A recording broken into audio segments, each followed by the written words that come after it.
오늘은 창세기 8장으로 가겠습니다. 창세기 8장 1절에서 12절까지 말씀을 보겠습니다.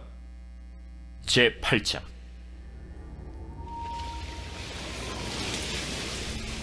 하나님이 노아와 그와 함께 방주에 있는 모든 들짐승과 가축을 기억하사 하나님이 바람을 땅 위에 불게 하심에 물이 줄어들었고 깊음의 샘과 하늘의 창문이 닫히고 하늘에서 비가 그치매 물이 땅에서 물러가고 점점 물러가서 150일 후에 줄어들고 일곱째 달 곧 그 달 11의 날에 방주가 아라랏산에 머물렀으며 물이 점점 줄어들어 10째 달 곧 그 달 초하루 날에 산들의 봉우리가 보였더라.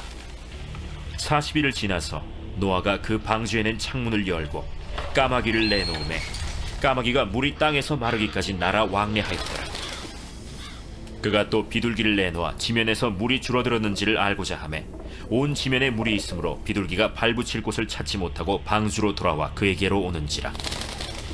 그가 손을 내밀어 방주 안 자기에게로 받아들이고 또 7일을 기다려 다시 비둘기를 방주에서 내놓음에 저녁 때 비둘기가 그에게로 돌아왔는데 그 입에 감람나무 새 잎사귀가 있는지라.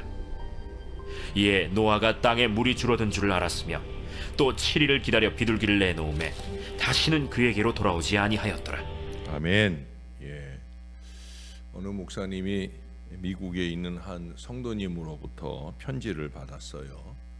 아들이 어릴 때는 교회를 잘 다녔지만 장성하면서 발길을 끊었다는 거예요. 그래서 이 아버지는 아들에게 신앙생활을 다시 시작할 것을 권했지만 그때마다 아들의 논리에 자신이 압도당하고 만다는 거예요. 그 내용이 뭐냐? 진정 하나님이 사랑의 신이라면 왜 태어날 때부터 불구자가 있게 하는가? 정말 하나님이 정의의 신이라면 어떻게 이 땅에 이 불의가 기승을 부릴 수 있는가? 정녕 하나님이 전능의 신이라면 어찌 이 땅에 그토록 숱한 재난이 있을 수 있는가? 이와 같은 아들의 반론에 아무 대답도 할 수 없다는 겁니다. 아마 우리들 자식들 가운데도 이런 반론으로 교회 오지 않는 그런 자녀들이 있을 거예요. 목사님은 그분께 다음과 같은 요지에 답장을 드렸습니다. 만약 이 세상의 삶으로 모든 것이 다 끝나버린다면 아드님의 주장이 100번 맞습니다. 그러나 우리의 코끝에서 호흡이 멈추는 것으로 모든 것이 끝나는 것이 아니라면 그 이후에 다른 삶이 있다면 아드님의 주장은 완전히 틀렸습니다. 태어날 때부터 불구의 몸으로 태어났기에 한평생 영원을 바라보고 살아간다면 불의한 자로 인해 고통받기에 영원을 사모할 수밖에 없다면 재난을 당했기에 비로소 영원에 대해 눈뜨는 자가 되었다고 하면 그보다 더 복된 사람은 없습니다. 오히려 세상에서 모든 것이 자신의 뜻대로 이루어져서 영원을 생각할 필요도 없이 살아가는 자가 있다면 그야말로 가장 불행한 사람입니다. 앞으로 아드님에게 신앙을 권유하려 하시지 말고 머지않아 반드시 관 속의 시체로 들어놓을 수밖에 없는 그런 존재임을 일깨워 주십시오.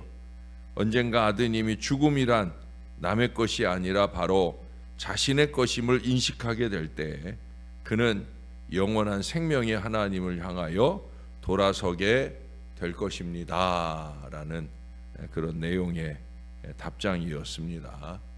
그러나 여러분, 중요한 것은 그것이 죽을 때가 돼서가 되지 않아야 되겠죠.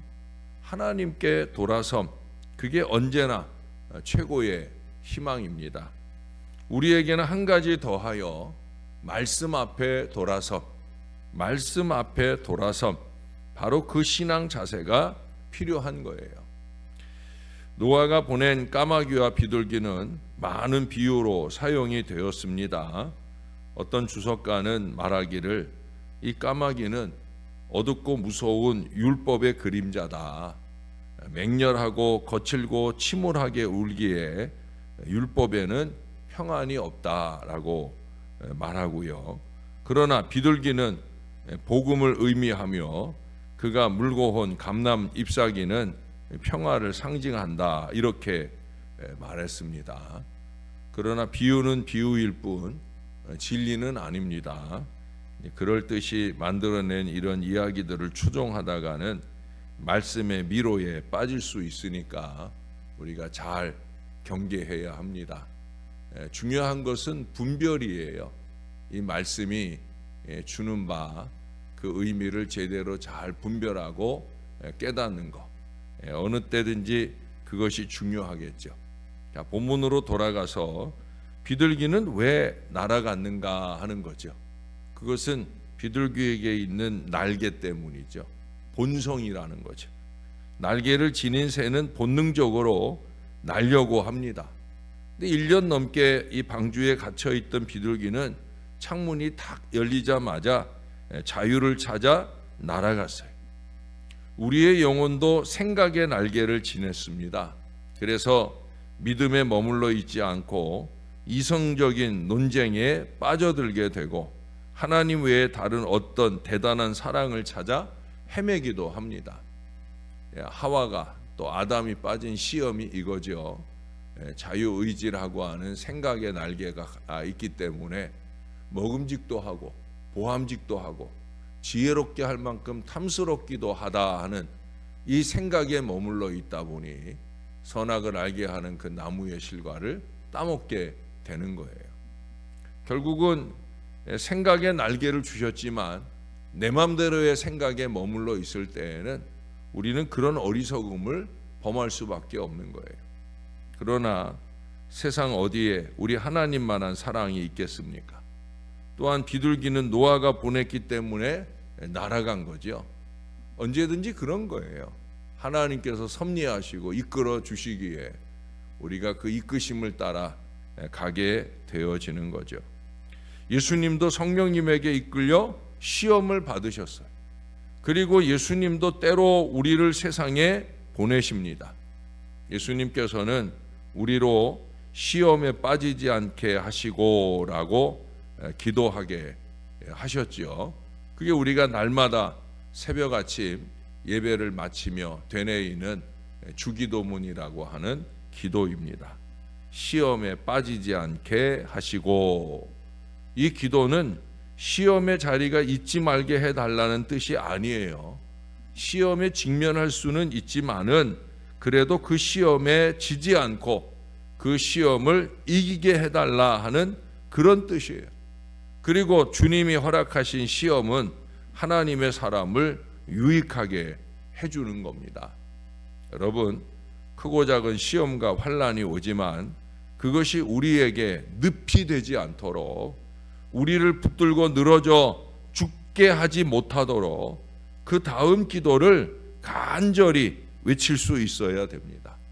악에서 구하소서, 죄에서 구하소서, 시험과 환난에서 구해 주소서. 이 믿음의 기도를 살아계신 우리 하나님께 간절히 매달리고 기도해야 되는 거예요. 예수님도 이기셨으니 우리도 이길 수 있습니다. 중요한 것은 우리 예수님처럼 이 사단 마귀의 거짓과 수수에 대해서 아주 단호한 믿음의 마음, 우리가 한 주간 내 되뇌이는 이 충성과 진실을 잘 지켜내야 되는 거예요. 하나님 보시기에 좋은 하나님 앞에 의로움을 견지할 수 있어야 되는 겁니다. 방주를 떠난 비둘기는 안식을 얻지 못했어요. 왜 안식을 얻지 못했습니까? 비둘기의 성품 때문입니다. 썩은 시체에도 즐겨 앉아 그것을 뜯어먹는 새가 까마귀. 그래서 까마귀는 내보냈는데 돌아오질 않잖아요. 세상이 좋은 거예요. 세상이 좋고 세상에 젖어 사는 인간들은 뭐 교회 오는 게 그렇게 중요하지 않아요. 왜? 세상이 좋으니까, 세상이 좋다고 생각하니까. 그러나 비둘기는, 순전한 비둘기는 까마귀와 전적으로 달라요. 비둘기는 썩은 음식이 아니라 정갈한 곡식을 먹고 삽니다. 그러니 어느 곳을 가도 썩어 냄새나는 그 세상에서 비둘기는 숨을 쉬기가 어려웠고 먹을 것을 찾을 수도 없었습니다. 굶어 죽더라도 까짓 거 안 먹고 말지에 그 마음이 순전한 비둘기에게는 있었더라 하는 거예요. 그리스도인인 우리가 이 세상에서 만족하지 못하는 이유도 바로 여기에 있습니다. 그것은 우리의 성품이 그리스도를 닮았기 때문입니다. 우리 안에 그리스도께서 성령님을 통해 계시기 때문이에요. 우리가 진정 그리스도의 사람일진데 결코 세상에 만족하여 세상 속에 머물러서는 안 되는 거죠. 그리스도인은 그리스도 안에서만 만족할 수 있는 거예요. 제가 자주 강조하는 엔 크리스토, 헬라어로 엔 크리스토가 그리스도 안에서라는 말이 엔 크리스토, 그리스도 안에서, 그게 우리 영혼의 영원한 울타리입니다. 요한복음 15장에서 예수님께서 열매 있는 신앙 인생이, 응답받는 기도 인생이 되는 비결로 거듭 반복해서 말씀하신 게 뭐예요? 엔 크리스토잖아요. 내가 내 안에. 그런데 그 엔 크리스토의 비결, 그 방법을 그 다음에 이어서 말씀해요. 그건 뭐냐? 주님의 말씀이 또한 우리 안에 있게 하는 것임을 말씀합니다. 우리가 그리스도 안에, 그리스도의 말씀이 우리 안에. 여러분, 노아에게는 방주가 엔 크리스도 아니겠어요? 또한 우리가 거듭 상고한 대로 하나님의 말씀을 다 준행함으로 그 방주에 들어가게 된 것과 같은 이치예요. 노아가 하나님의 말씀을 준행하고 또 하나님이 이 노아를 방주 안으로 들어가게 하고, 바로 이 엔 크리스도의 은혜가 풍성히 누려진 자리가 바로 이 구원의 방주라는 거죠. 한 주간 내내 되뇌이는 충성과 진실을 거룩하게 지켜내는 비결도 바로 엔 크리스토입니다. 내가, 우리가, 여러분, 우리 힘으로만은 이게 어려운 거예요. 왜? 끊임없이 사단이 우리 마음을 흔들거든요. 우리의 생각의 날개를 펼치고 내 맘대로 살도록 자극하거든요. 아닙니다. 엔 크리스토 하려는 우리를 성령 하나님이 도와주셔야 합니다.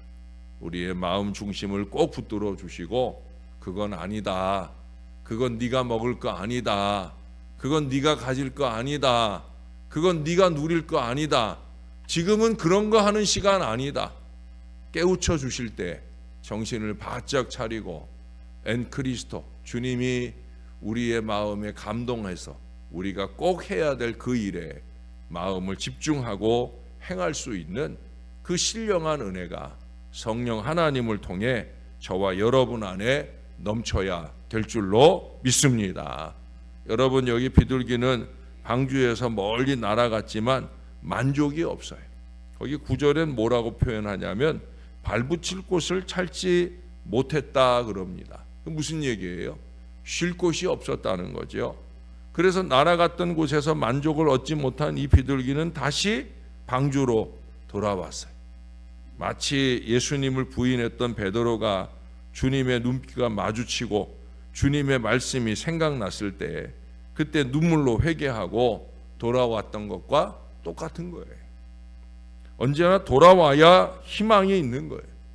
그리스도에게로, 또 교회로, 또 하나님의 말씀 앞으로 돌아와야 합니다. 순종의 무릎으로, 충성과 진실의 행진으로 돌아와야 합니다. 비둘기는 세상에서 만족할 수가 없었어요. 아직 온전한 삶의 자리가 마련되지 않았습니다. 오로지 안전한 곳이라고는 방주뿐이었습니다. 비둘기는 그래서 곧장 방주로 날아왔어요. 하나님은 오늘도 죄인들에게 돌아오라고 외치고 계셔요. 배역한 이스라엘아, 돌아와라. 불순종의 내 맘대로로 사는 아무개야, 돌아와라. 주님은 끊임없이 돌아오라 하셔요. 날마다 말씀 앞에 서는 저와 여러분에게도, 또 날마다 말씀을 등지고 사는 그 누군가에게도 주님은 똑같이 말씀하셔요. 돌아와라, 돌아와라, 말씀 앞으로 돌아와라. 여러분, 유일한 방주는 우리 하나님 품입니다. 만약 우리들이 예수님의 십자가 사랑을 알고 있다면, 그리고 예수 그리스도께서 우리들이 원하는 새로운 삶의 안전한 터전이심을 믿고 있다면, 우리들도 이 비둘기처럼 안전한 방주로 힘차게 날아올 것입니다. 아니, 날아와야 합니다. 또한 날아올 수 있도록 기도해 주어야 합니다. 그것이 우리의 가문 안에, 방주 안에 들어와 있지 못한 우리의 가족이나 자식들이라면 더더욱더 그래야 되죠. 그 기도에 더해서 더 중요한 게 있잖아요. 하나님의 뜻대로 살며 구원의 희망을 힘차게 열 수 있도록 우리가 앞장서서 이 방주의 삶을 행복하게 사는 삶과 신앙을 보여주고 이끌어야 되는 거예요. 여러분, 신앙이 부족한 자식들 앞에서 이 구원의 방주에 대한 행복을 잘 보여줘야지. 집에 가서 쓸데없는 소리나 이거는 짓거린다고 표현할 수밖에 없는 그런 모습으로는 자식을 주님의 방주의 품 안에 함께 모아둘 수가 없어요. 우리가 잘 신앙하고 살아야 됩니다. 그렇잖아요. 아버지, 어머니, 그렇게 불행한 교회는 뭐하러 갑니까?